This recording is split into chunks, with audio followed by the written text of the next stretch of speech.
ليه لازم نستخدم التeflون علشان نعزل وصلات المواسير؟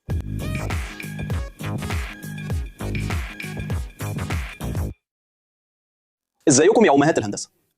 النهاردة هنكتشف سر بيحير كتير مننا لما الموضوع بيكون عن السباكة أو أي وصلة ملولبة. ليه بنحتاج الشريط الأبيض أو الأصفر ده على سنون المواسير؟ عمرك لقيت نفسك في موقف إن الحنفية أو المحبس مش بيبطلوا تنقيط حتى بعد ما شدتهم للآخر؟ الإجابة على المشكلة دي وحل الوجع دماغ كتير موجود في مادة بنسميها PTFE، لكن معروف أكتر باسم شريط التيفلون المخصص للقلاووف. بس إيه بالظبط اللي بيخلي الشريط ده مكون لا غنى عنه لما نيجي نضمن إحكام الغلق في الأنظمة الهيدروليكية والهوائية؟ عشان نبدأ نفهم لازم الأول نفك فكرة إن سنون المواسير لوحدها قادرة تعمل غلق محكم. الحقيقة إنه مهما كانت السنون المعدنية أو سنون PVC متشغلة بدقة بيكون فيها عيوب بجهرية. تخيل إنك بتبص على سطح معدن تحت ميكروسكوب قوي جدا، هتشوف قمم ووديان وعدم انتظام صغير مش ممكن تشوفه بعينك المجردة. لما بتربط قطعة في التانية العيوب دي بتعمل مسارات صغيرة جدا زي أنفاق تقريبا، اللي ممكن السوائل زي المية أو الغاز أو الزيت تهرب منها تحت الضغط. كمان شكل السن اللولبي مع انه معمول علشان يربط القطع ببعض كويس، لكنه مش وسيلة احكام في الاساس، هو معمول علشان يعمل وصلة ميكانيكية مش علشان يمنع مرور السوائل او الغازات. فبيجي السؤال، ازاي نقدر نملى الفراغات الصغيرة دي ونتأكد ان الوصلة مقفولة كويس ومفيش اي تسريب يحصل؟ وهنا بالظبط بيجي دور عبقرية التيفلون، أو بالأدق البوليترافلورو إيثيلين. بس إيه هو المادة ده؟ وإيه الخصائص اللي بتخليه مميز قوي في إحكام غلق الوصلات الملولبة PTFE؟ هو بوليمر صناعي معروف بخصائصه الرهيبة زي انخفاض معامل الاحتكاك ومقاومته الكيميائية، والأهم في موضوعنا قدرته إنه يكون مرن ويتشكل تحت الضغط.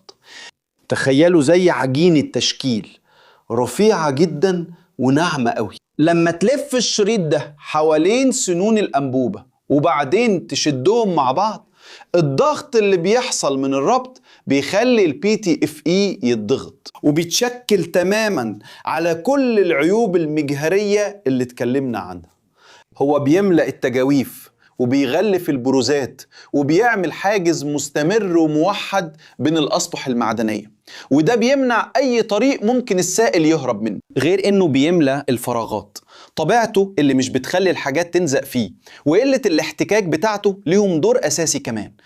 خاصية قلة الاحتكاك بتاعة PTFE تعتبر ورقة رابحة للناس اللي بتركب الحاجات دي. بس إزاي ده بيساعد في إحكام الغلق؟ لما تيجي تحط الشريط اللي السنون بتتزحلق على بعضها باحتكاك أقل بكتير، ده بيسمح لك تشد الوصلة بقوة أكتر، يعني بعزم أكتر من غير ما تخاف إن السنون تتلف أو القطع تتبهدل. كل ما تشد الوصلة أكتر كل ما PTFE بيتشكل ويتضغط أكتر في الفراغات، وده بيخلي الإحكام يبقى أفضل ويدوم أكتر. كمان الخاصية دي اللي بتقلل الاحتكاك ليها فايدة تانية عملية وغالبا الناس مش بتاخد بالها منها: سهولة الفك. مين فينا ما تعبش وهو بيفك وصلة كانت مشدودة بقالها سنين والسنون بتاعتها مصدية أو لازقة من الزمن؟ PTFE بيشتغل كأنه مادة تشحيم صلبة وبيمنع المعادن إنها تلمس بعض بشكل مباشر أو تلزق في بعض، وده بيخلي الصيانة وتغيير القطع عملية أسهل بكتير في المستقبل. المرونة دي مش مقتصرة بس على خواصه الفيزيائية في الملء والتشحيم، مقاومته الكيميائية المدهشة كمان سبب تاني بيخليه الاختيار المثالي لمجموعة كبيرة من الاستخدامات. عمرك سألت نفسك إذا كانت نفس الشريط اللي بتشوفه في مواسير المية في بيتك ينفع كمان للغاز المنزلي أو لمواد كيميائية أقوى؟ الإجابة في أغلب الحالات هي نعم. مادة PTFE تقريبا خاملة تجاه أغلب المواد الكيميائية، الأحماض، المذيبات والقواعد، وده معناه إنها مش بتتفاعل مع المواد اللي بتمر في المواسير. وده شيء مهم جدا علشان يضمن إن العزل يفضل سليم وما يتأثرش مع الوقت مهما كان اللي بيتنقل جواه.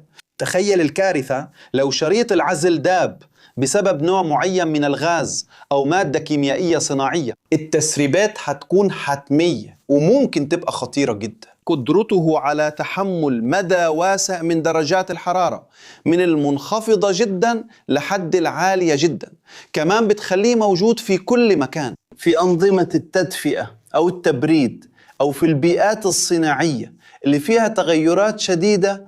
الPTFE بيحافظ على خواصه في العزل وما بيقسى أو يطرى بطريقة بتضر سلامة التوصيلة.